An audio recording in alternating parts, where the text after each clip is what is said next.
শুল্ক কমাতে যুক্তরাষ্ট্রের সবুজ সংকেত পেলেও বাংলাদেশি পণ্য রপ্তানির ক্ষেত্রে দেশটি শেষ পর্যন্ত কত হারে শুল্ক আরোপ করবে তা এখনো নির্ধারিত হয়নি।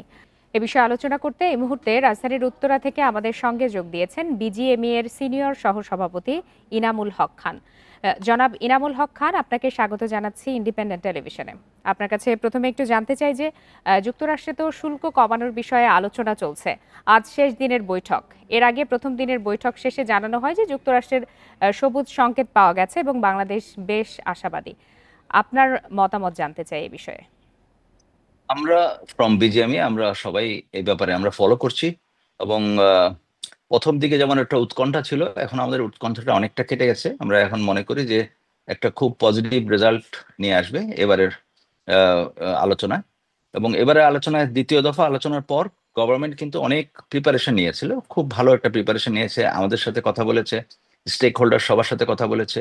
এবং সর্বোপরি আমরা দেখলাম যে টেক্সটাইল মিল অ্যাসোসিয়েশন থেকে রাসেল সাহেব প্রেসিডেন্ট, উনি 3 সদস্যের একটা ডেলিগেশন নিয়ে উনিও আছেন সেখানে। তো উনি আলোচনায় কতটুকু থাকবেন বা যোগ দিবেন সেটা জানি না, তবে এটা মনে করি যে আমাদের ব্যবসায়িক সম্প্রদায়ের প্রতিনিধিত্ব সেখানে আছে। এবার কিন্তু দীর্ঘ আলোচনা করে ওনারা গেছেন এবং যাওয়ার পরে একটা প্রিপারেশন ছিল। কি প্রিপারেশন ছিল? প্রিপারেশন ছিল যে আমরা বোয়িং, একটা খুবই একটা বড় একটা প্রস্তাব, আমরা 25টা বোয়িং কিনবো বলে আমরা প্রতিশ্রুতি দিয়েছি, which is a very big commitment. এরপরে ধরেন আমরা গম কিনবো, অনেক বিপুল ও মানে অনেক গম কিনবো। এরপরে আমরা কটন কিনবো আমেরিকা থেকে, সোয়াবিন তেল কিনবো। এই সমস্ত জিনিস যদি আমরা কিনি তাহলে আমাদের শুল্ক যে আমাদের যে ট্রেড ডিফারেন্সটা আছে 6.2 বিলিয়ন, ওই ডিফারেন্সটা আমরা অনেকাংশ কমিয়ে নিয়ে আসতে পারবো আমরা আশা করছি। তো এই সমস্ত কমিটমেন্ট গুলো ভেরি ভেরি পজিটিভ একটা আমাদের সিগন্যাল দিচ্ছি আমরা বাংলাদেশ থেকে। অ্যান্ড অলসো আমাদের সাথে কিন্তু রাশিয়ার সাথে অথবা চায়নার সাথে ওরকম কোনো সম্পর্ক নাই যেটা আমেরিকা ডিস্টার্ব হবে। তো যেহেতু ইন্ডিয়ার সাথে রাশিয়ার একটা সম্পর্কের কারণে ইন্ডিয়া একটু কঠিন হয়ে গেছে, ওদের ট্যারিফটা ওরা 25% তারা ট্যারিফ তারা তাদের উপর আরোপিত হয়েছে। ওটা আমরা মনে করি যে ইন্ডিয়ার সাথে রাশিয়ার সম্পর্কের কারণে, এবং এছাড়া আরো কিছু পেনাল পেনাল ক্লজ তারা দিবে বলেছে ইন্ডিয়াকে। তো আমাদের যেহেতু এসব কিছু নাই এবং আমরা অনেক বড় কমিটমেন্ট করেছি, বিভিন্ন বিভিন্ন জিনিস আমরা কিনবো, কিনে ট্রেড ডিফারেন্সটা অনেকাংশে কমিয়ে নিয়ে আসবো আমরা আশা করি। তো সেই কারণে আমরা আশা করতেই পারি যে ভালো একটা ডিল আমরা পাবো, এবং এই ডিলটা আমরা 15 থেকে 20 জি, আপনি শতাংশের এখন মধ্যে পর্যন্ত থাকবে আমরা। আশাবাদী, কিন্তু ট্রাম্প প্রশাসন দ্বিতীয় মেয়াদে যে ধরনের সিদ্ধান্ত নিচ্ছে বেশ আনপ্রেডিক্টেবল। সেক্ষেত্রে কোনো কারণে যদি যুক্তরাষ্ট্র শুল্ক না কমায়, অর্থনীতিতে কি ধরনের প্রভাব পড়তে পারে বাংলাদেশের অর্থনীতিতে? বর্তমান যে শুল্কটা ডিক্লেয়ার যেটা আছে সেটা 35%, ওই যে এটা তো 35% যদি হয় তাহলে আমাদের শুল্কতে আমাদের ব্যবসায় ধস নামবে, এটা তো একেবারে কনফার্ম।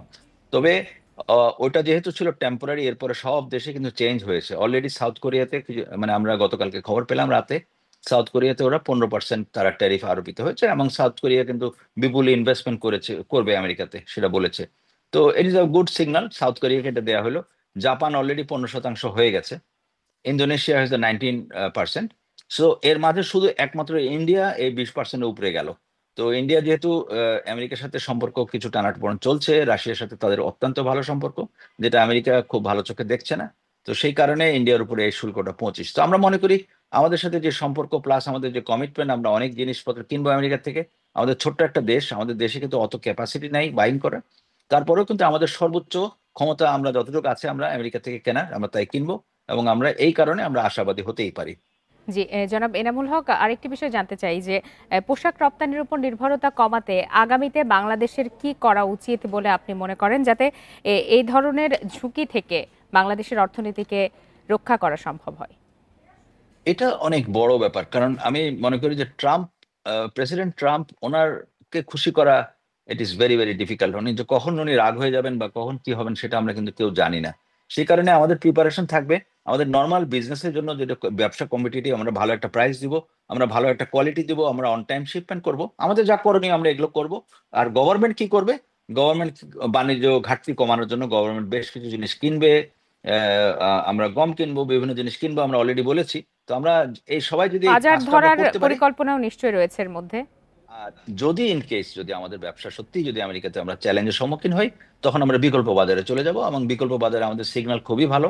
আমরা ভালো প্রবৃদ্ধি অর্জন করেছি, অস্ট্রেলিয়া, জাপান, ব্রাজিল আছে, সৌদি আরবিয়া আছে, ইউনাইটেড আরব এমিরেটস আছে, চিলি আছে। এরকম দেশে আমাদের ভালো প্রবৃদ্ধি হচ্ছে অলরেডি, বাজার কিন্তু রেডি। আমরা কিন্তু খুব দ্রুত আমরা এখানে বাজার বাড়ানোর সক্ষমতা অর্জন করব। এবং অলরেডি আমরা একটা খুব ইন্টারেস্টিং একটা জিনিস দেখলাম, সেটা হচ্ছে সৌদি আরবিয়াতে আমাদের 58% প্রবৃদ্ধি হয়েছে, which is very very interesting, এবং এটা জি, একটা চেঞ্জ, জনাব অ্যাটিটিউড চেঞ্জের আমরা খেয়াল করছি। ইনামুল হক খান, আপনাকে অসংখ্য ধন্যবাদ। আপনার কাছ থেকে বেশ কিছু আশার খবর জানা গেল।